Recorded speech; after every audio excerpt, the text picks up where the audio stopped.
भगवान वासुदेव श्री कृष्ण की जय। ओम नमो भगवते वासुदेवाय।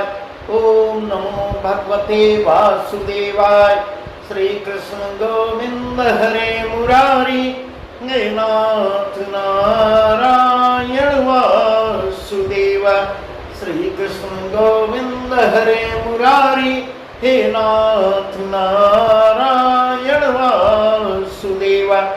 राधे कृष्ण राधे कृष्ण राधे कृष्ण राधे कृष्ण। द्वारकानाथ की जय, केशव की जय, माधव की जय, राधा रानी की जय। श्री सुखदेव जी राजा परीक्षित को भागवत कथा सुना रहे हैं, वही प्रसंग हम आपको सुना रहे हैं। अब सुखदेव जी श्री कृष्ण का मथुरा और कुरुक्षेत्र को जाना, यही प्रसंग बता रहे हैं।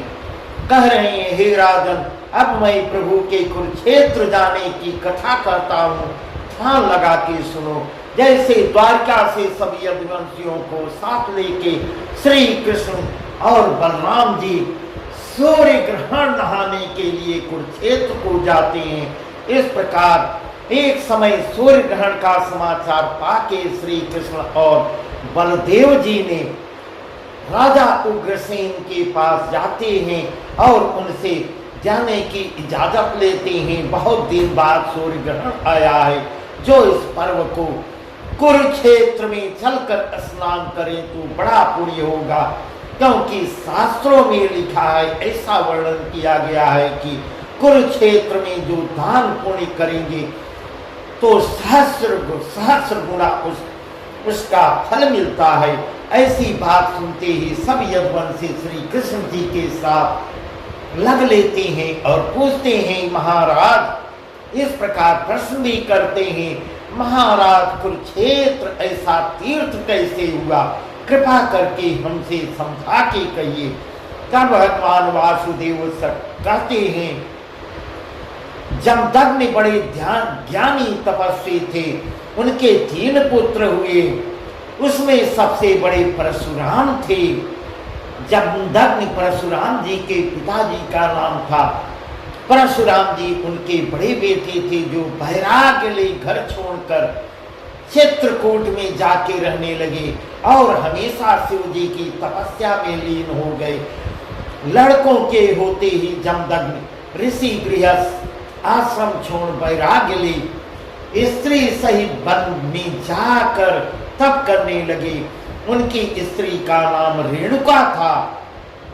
वह एक दिन अपने बहन को नौतने को गई। उसकी बहन राजा सहस्त्रार्जुन की स्त्री थी, ऐसा प्रसंग बता रहे हैं।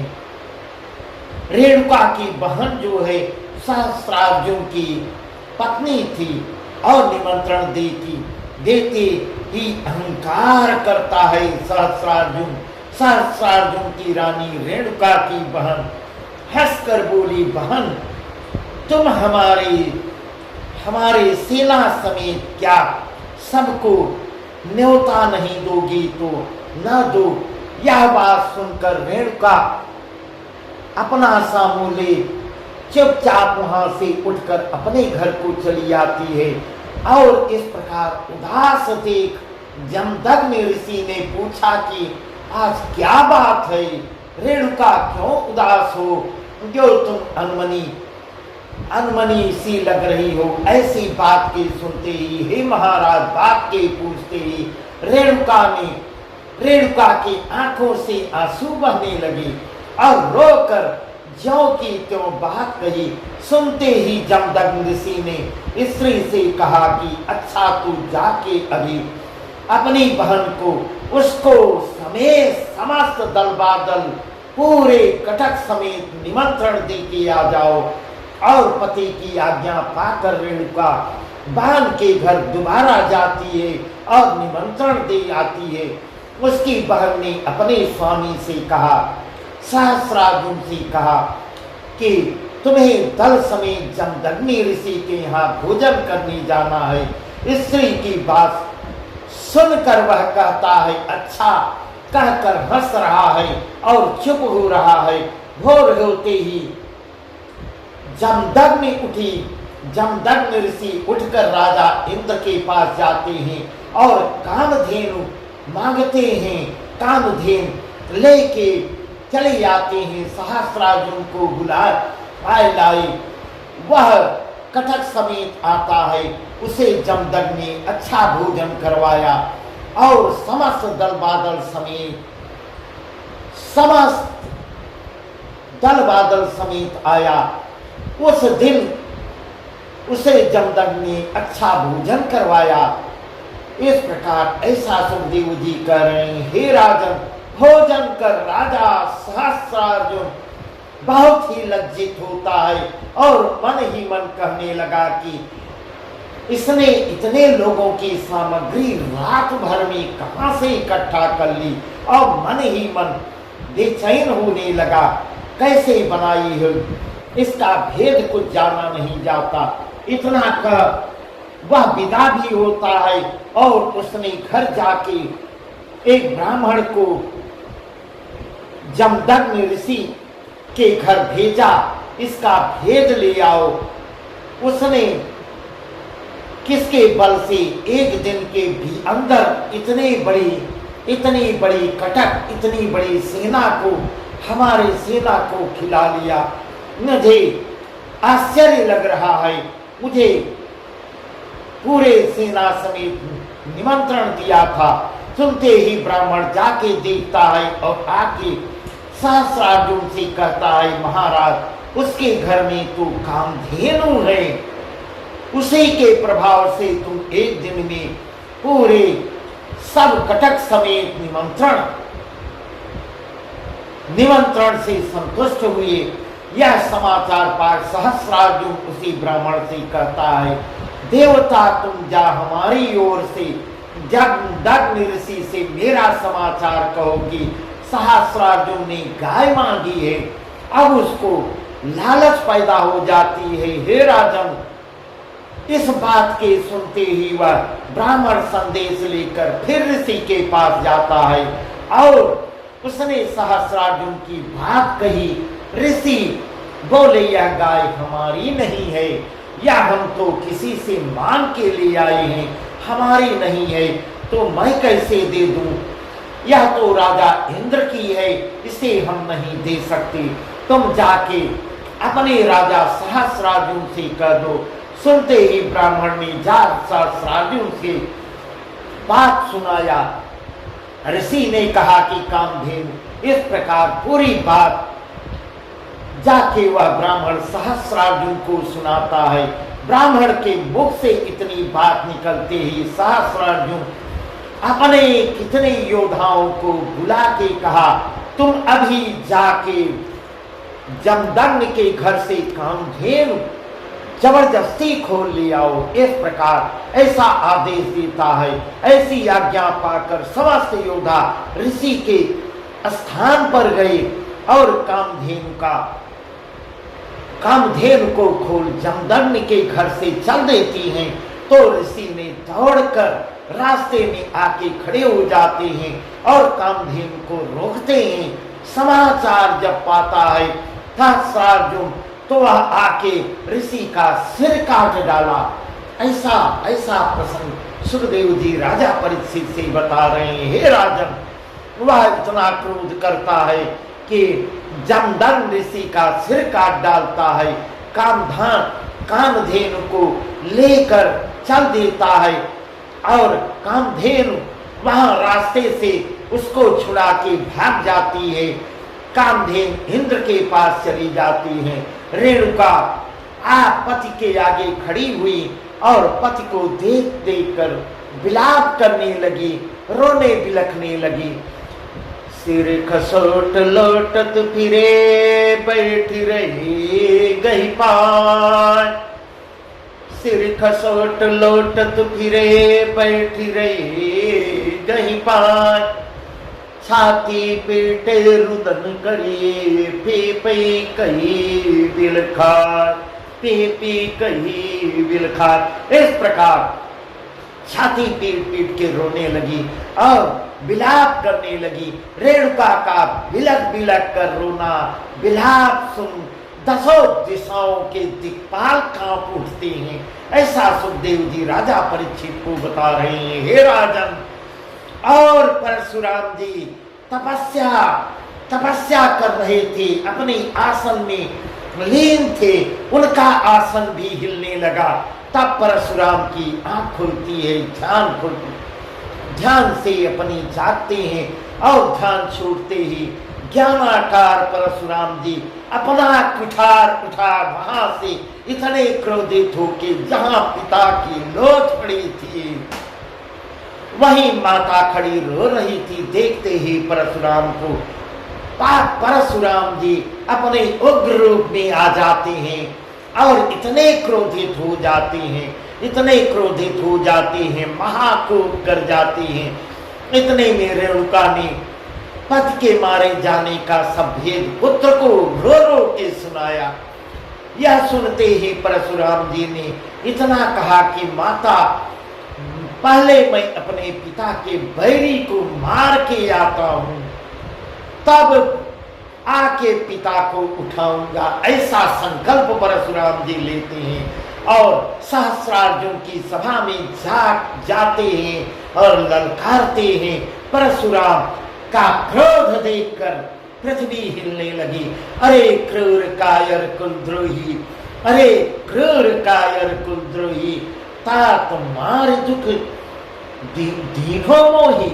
इस प्रकार कह रहे, मेरे पिता को मारकर मुझे बहुत दुखित किए हो। ऐसे कह जब फरसा ले परशुराम जी अपने फरसे को निकाल हाथ में लेती हैं और महाक्रोध में आती हैं, तब वह भी धनुष बाण ले और सामने खड़ा हो जाता है। दोनों बलि महायुद्ध करने लगते हैं। उसका निदान यह निकलता है, लड़ते लड़ते परशुराम ने 4 घड़ी के बीच में सहस्रार्जुन को मार गिराया। फिर उसकी सेना चढ़ आती है, उसे भी देखते ही देखते परशुराम ने काट गिरा डालते हैं और फिर वहां से आके पिता की गति करते हैं, क्रियाकर्म करते हैं, माता को समझाते हैं। फिर उसी ठौर परशुराम जी रुद्र यज्ञ करते हैं। तभी से वह स्थान कुरुक्षेत्र प्रसिद्ध हुआ है। ऐसा भगवान वासुदेव श्री कृष्ण यदुवंशियों को उनके पूछे गए प्रश्नों का उत्तर देती हैं कि कुरुक्षेत्र इसलिए प्रसिद्ध हुआ है, जो कोई दान स्नान तप यज्ञ करता है उसका सहस्र गुण फल प्राप्त होता है। ऐसी कथा सुखदेव जी कह रहे हैं। हे राजन, श्री कृष्ण और बलराम ने उग्रसेन से पूछा कि महाराज, सब कोई कुरुक्षेत्र चलेंगे, यहाँ पुरी की चौकसी कौन करेगा? इस प्रकार उग्रसेन से कह रहे हैं। तब उग्रसेन ने कहा, अनिरुद्ध को यहाँ की रखवाली के लिए तैनात करो। राजा की आज्ञा पर प्रभु ने अनिरुद्ध को बुला के समझा के कहते हैं, बेटा तुम यहाँ रहो, गौ ब्राह्मणों की रक्षा करो और प्रजा को पालो। हम राजा जी के साथ सब यदुवंशियों को लेके कुरुक्षेत्र को स्नान करने के लिए जा रहे हैं। अनिरुद्ध जी ने कहा, जो आज्ञा महाराज। अनिरुद्ध को पुरी की रखवाली में छोड़ सूरसेन, वासुदेव, उद्धव, अक्रूर, कृतवर्मा आदि छोटे बड़े यदुवंशी राजा उग्रसेन के साथ कुरुक्षेत्र चलने को उपस्थित हाजिर हो जाते हैं। और आगे सुखदेव जी कह रहे हैं, हे राजन, कुछ दिन में, एक दिन में चले चले श्री कृष्ण सब यदुवंशियों समेत आनंद मंगल से कुरुक्षेत्र में पहुंचते हैं। वहां जाके पर्व में स्नान करते हैं और यथाशक्ति हर एक ने हाथी, घोड़ा, रथपाल की अस्त्र शस्त्र आभूषण अन्न धन दान दे। फिर वहां से सबने डेरे डाले। ऐसी कथा श्री कृष्ण और बलराम जी के कुरुक्षेत्र जाने का समाचार पाते चारों ओर के राजा कुटुंब सहित अपनी अपनी सब सेना लेके वहां आए और श्री कृष्ण बलराम से मिलते हैं। फिर सब कौरव पांडव भी अपना दल ले वहां आए और कुटुंब सहकुटुंब वहां आके मिलते हैं। उसी समय कुंती और द्रौपदी यदुवंशियों के निवास में जाकर सबसे मिलती है। कुंती ने भाई के सम्मुख जाके कहा, भाई मैं बड़ी भागी हूँ, जिस दिन से मांगी गई मांग मारी गई उसी दिन से दुख उठा रही हूँ। जिस दिन से मैं विधवा हुई विधवापन बिता रही हूँ। तुमने जब से ब्याह दी तब से मेरी सुध कभी नहीं ली। और कृष्ण और बलराम जो सबके हैं सुखदाई, उनको भी दया कुछ ना आई। महाराज इस बात के सुनते ही, कुंती के मुख से ऐसे वचन सुनते ही आंखों भर आती है। तब वसुदेव जी कहते हैं कि बहन मुझे क्या कहती है, इसमें मेरा कुछ बस नहीं, कर्म की गति जानी नहीं जाती, हर की इच्छा बहुत प्रबल है। देखो कंस के हाथ मैंने भी क्या दुख नहीं पाया। वही सब प्रसंग बताने लगे। इस प्रकार कह रहे हैं, प्रभु अधीन सकल जग आय, कित दुख करो देख जग भाई। ऐसी इस प्रकार ऐसे वचन का बहन को समझा बुझा के वसुदेव जी वहां गए, जहां सब राजा उग्रसेन की सभा में बैठे थे और राजा दुर्योधन आदि बड़े बड़े नृत्य और पांडव उग्रसेन ही की बड़ाई करते थे कि राजा तुम बड़भागी हो जो सदा श्री कृष्ण का दर्शन पाते हो और जन्म जन्म का पाप गंवाते हो। जो है सर्व जगत के ईश, वे ही तुम्हें नवाते शीश। जो है सर्व जगत के ईश, जो पूरे संसार के स्वामियों के स्वामी हैं, वे ही तुमको मस्तक नवाते हैं। ऐसी कथा सुखदेव जी कर रहे, हे राजन, ऐसे सब राजा आके राजा उग्रसेन की प्रशंसा करते थे और वे यथा योग्य सबका समाधान करते थे। इतने में श्री कृष्ण बलराम जी का आना सुन नंद उपनंद भी सकुटुंब सब गोप ग्वाल बाल समेत वहां पहुंचते हैं। स्नान दान से निवृत्त होकर नंद जी वहां गए जहां पुत्र सहित वसुदेव विराजते थे। उन्हें देखते ही वसुदेव जी उठकर गले मिलते हैं और दोनों ने परस्पर प्रेम करके सुख माना, जैसे कोई वस्तु पाके कोई सुखी हो जाता है। आगे वसुदेव जी ने नंदराज से ब्रज की पिछली सब बात कर सुनाई, जैसे नंदराज जी ने श्री कृष्ण बलराम को पाला था। महाराज इतनी बात के सुनते ही हे राजन, नंद जी के नयनों में आंसुओं की धारा बहने लगती है। वसुदेव जी का मुख देख रहे उस समय श्री कृष्ण बलराम जी प्रथम नंद यशोदा जी को यथा योग्य दंडवत प्रणाम कर फिर ग्वाल बालों के साथ जाकर मिलते हैं और वहां गोपियों ने आके हरि का चंद्रमुख निरख कर अपने नयन चकोरों को बहुत सा सुख दिया और जीवन का फल पाया है। ऐसी कथा सुखदेव जी कह रहे हैं, हे राजन, ब्रजवासी वसुदेव देव की रोहिणी श्री कृष्ण बलराम से मिलते हैं। जो कुछ प्रेम नंद उपनंद यशोदा गोपी ग्वाल बालों ने किया सो मुझसे वर्णन नहीं किया जा रहा है। ऐसा सब आपस में मिल रहे हैं, मेरे मुख से मैं वर्णन नहीं कर पा रहा हूँ। वह देखते ही बनता था।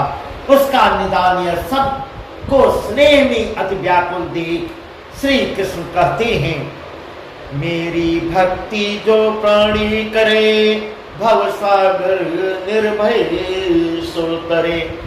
मेरी भक्ति जो प्राणी करे भव सागर निर्भय सो तरे। इस प्रकार भगवान वासुदेव के मुख से निकलता है, ऐसे शब्द निकलते हैं। तन मन धन तुम अर्पण कीनो, नेह निरंतर कर्म ही चीनो। तन मन धन तुम अर्पण कीनो, नेह निरंतर कर्म मोहि चीनो। तुम सम बड़ भागी नहीं कोई, ब्रह्मा रुद्र इंद्र किन होई। योगीश्वर के ध्यान न आयो, तुम संग रह नित प्रेम बढ़ायो। हौ सब ही के घट घट रहो, अगमय गाद जू बाणी कहो।